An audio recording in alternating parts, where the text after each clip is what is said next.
বন্ধুরা, এই শীতে সব রকম সবজি দিয়ে একদম হালকা পাতলা করে মাছের ঝোল বানিয়ে খেয়ে দেখো, দারুণ টেস্ট হয়। যেমন ধরো আলু, ফুলকপি, তারপরে শিম, বেগুন, সব সবজিগুলোকে আমি একটু একটু করে ভাজা করে তুলে নিচ্ছি। তারপরে সব সবজি ভাজা হয়ে যাওয়ার পরে এদিকে আমি একটু বড়িও কিন্তু ভাজা করে নেব। বড়িটাও দেবো এই মাছের ঝোলে, বেশ ভালো হয়। তারপরে মাছগুলোকে ভাজা করে নিচ্ছি। আমি কাতলা মাছ দিয়ে বানাচ্ছি, তোমরা তোমাদের পছন্দ মতন মাছ দিয়েই কিন্তু বানাতে পারো।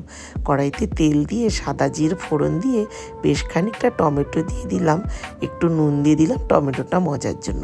মশলার মধ্যে খুব সামান্য আদা, জিরে আর কাঁচা লঙ্কা বাটা। একটু যদি রং চাও তাহলে কাশ্মীরি লঙ্কার গুঁড়োও দিতে পারো, আমি দিয়েছি।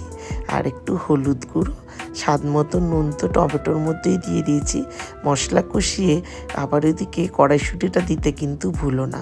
সব রকম সবজি ভাজাটাকে দিয়ে ঝোলটা দেওয়ার পরে, ঝোলটা ফুটে ওঠার পরেই কিন্তু বেগুনটাকে দেবে, তা না হলে আবার বেগুনটা কচরা হয়ে যাওয়ার সম্ভাবনা থাকে। মাছগুলোকেও দিয়ে দিলাম। তারপরে সবশেষে শীতকালের যে রান্নার সুন্দরী ধনেপাতা দিয়ে নামিয়ে নাও। একবার বানিয়ে দেখো, দারুণ টেস্ট হয়।